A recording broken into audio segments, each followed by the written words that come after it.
ଅନୁଷ୍ଠାନ ଆମର ପକ୍ଷରୁ 16ତମ ରାଜ୍ୟସ୍ତରୀୟ ମଞ୍ଚ ନାଟକ ପ୍ରତିଯୋଗିତା ରବିବାର ଅନ୍ନପୂର୍ଣ୍ଣା ରଙ୍ଗମଞ୍ଚରେ ଉଦ୍ଘାଟିତ ହୋଇଯାଇଛି।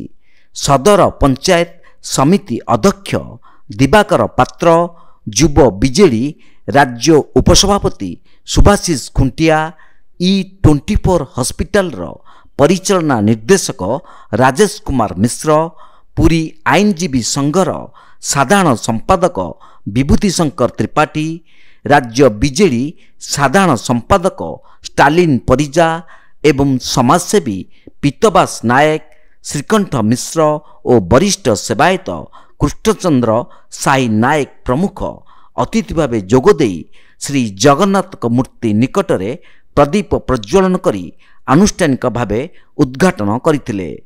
ଅନୁଷ୍ଠାନ ସଭାପତି ଭରତ ନାୟକ କାର୍ଯ୍ୟକ୍ରମରେ ଅଧ୍ୟକ୍ଷତା କରିଥିଲେ।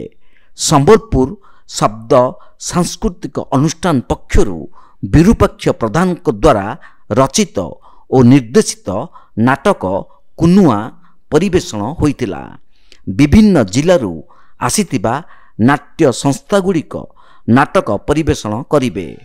28 ତାରିଖ ପର୍ଯ୍ୟନ୍ତ ନାଟକ ପ୍ରତିଯୋଗିତା ଅନୁଷ୍ଠିତ ହେବ। ଉଦ୍ଯାପନ ଉତ୍ସବରେ ଶ୍ରେଷ୍ଠ ନାଟକ ଓ ଶ୍ରେଷ୍ଠ କଳାକାରଙ୍କୁ ପୁରସ୍କୃତ କରାଯିବ। ସାଧାରଣ ସମ୍ପାଦକ ଗୋବିନ୍ଦ ଚନ୍ଦ୍ର ମହାନ୍ତି କାର୍ଯ୍ୟକ୍ରମ ପରିଚାଳନା କରିଥିଲେ।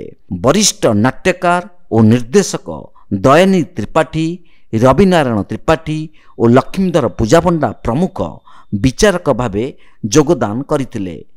ଏହି ନାଟକ ଦେଖି ବହୁ ଦର୍ଶକ ଓ ନାଟକ ପ୍ରେମୀ ଭାବ ବିଭୋଳ ହୋଇ ପଡ଼ିଥିବା ଦେଖିବାକୁ ମିଳିଥିଲା। କ୍ୟାମେରା ପର୍ସନ ରବି ଜେନାଙ୍କ ସହ ସୁଧାଂଶୁ କରଙ୍କ ରିପୋର୍ଟ, ତୀର୍ଥକ୍ଷେତ୍ର ଲାଇଭ୍।